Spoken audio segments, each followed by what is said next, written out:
Assalamualaikum warahmatullahi wabarakatuh. Saya Ahmad Saifullah Anwar dan teman saya Luliana Riantika Putri ingin melakukan wawancara untuk memenuhi tugas mata kuliah Fintech, di mana kita harus bertemu dengan salah satu manajer dari sebuah bisnis. Untuk kebetulan kali ini saya sudah bertemu dengan manajer dari produk minyak balur Kaunia, yaitu Mbak Mufida. Selamat malam Mbak Mufida. Selamat malam. Ya. Untuk selanjutnya saya akan bertanya-tanya mengenai apa saja yang bisa dibagikan dengan kita dari Mbak Mufida mengenai fintech di perusahaan yang dia pimpin. Yang pertama, bisa dijelaskan Mbak Mufida posisinya di perusahaannya ini sebagai apa? Perkenalkan, nama saya Mufida. Saya adalah manajer distributor dari produk Kaunia Oil. Jadi di sini saya sebagai penjembatan antara manajemen dengan tim operasional di lapangan. Jadi saya bertanggung jawab atas distribusi dari produk ini, termasuk juga untuk strategi pemasarannya, juga berikut dengan penjualannya seperti itu.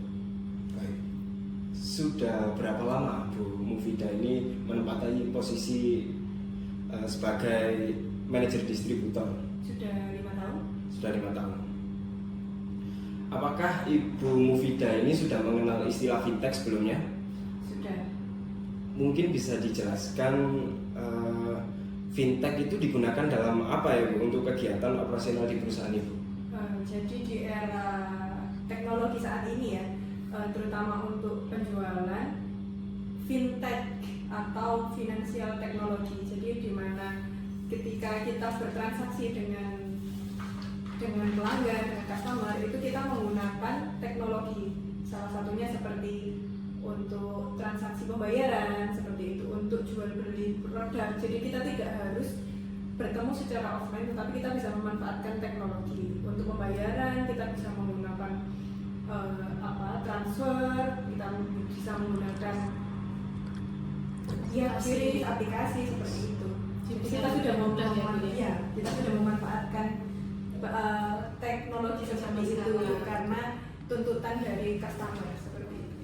Oke, berarti disebutkan Bu Mufida tadi itu macam-macam fintech yang digunakan itu ada dari digital payment ya, termasuk kris itu tadi, untuk memudahkan konsumen untuk membeli produk yang Bu Mufida jual. Betul. Seperti itu.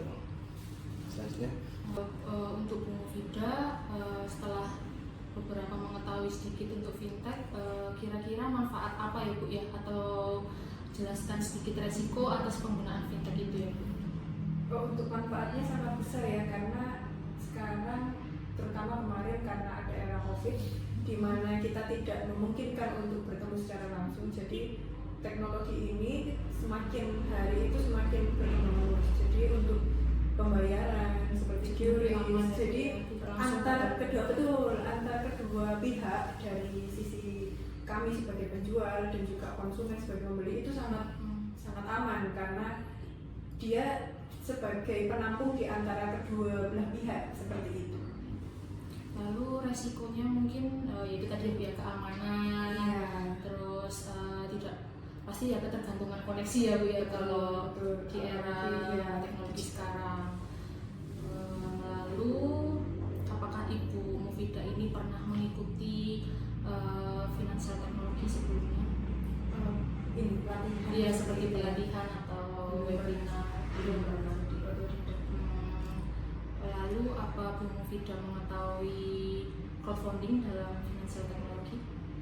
Sempat beberapa kali terpapar sih memang tentang crowdfunding. Jadi ada beberapa jenis, untuk secara istilahnya kurang begitu ini ya. Jadi tetapi ada beberapa jenisnya, yaitu ada yang dari donasi seperti atau donation base, lalu ada reward seperti itu, lalu ada equity, dan juga ada seperti untuk lending gitu ya, atau pembiayaan seperti itu. Donasi ini seperti memberikan dana gitu ya? Jadi kalau donasi semisal ketika kita mendapatkan dana hibah seperti itu, karena produk Kaunia ini kita kita desain, kita istilahnya ya kita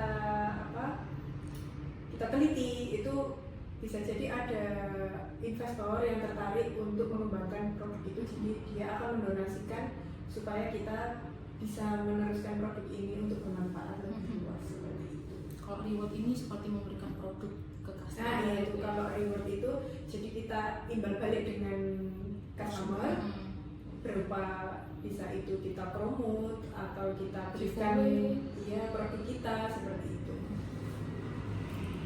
Lalu pertanyaan selanjutnya dijawab juga ya, macam-macam jenisnya.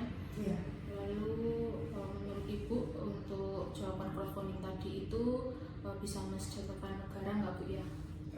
Sangat bisa untuk crowdfunding ini karena kan kita sebagai pengusaha itu sangat bergantung dengan crowdfunding tersebut. Apalagi kita juga memiliki karyawan yang harus kita biayai, kita hidupi, juga untuk inovasi dari produk itu juga betul seperti itu. Oke.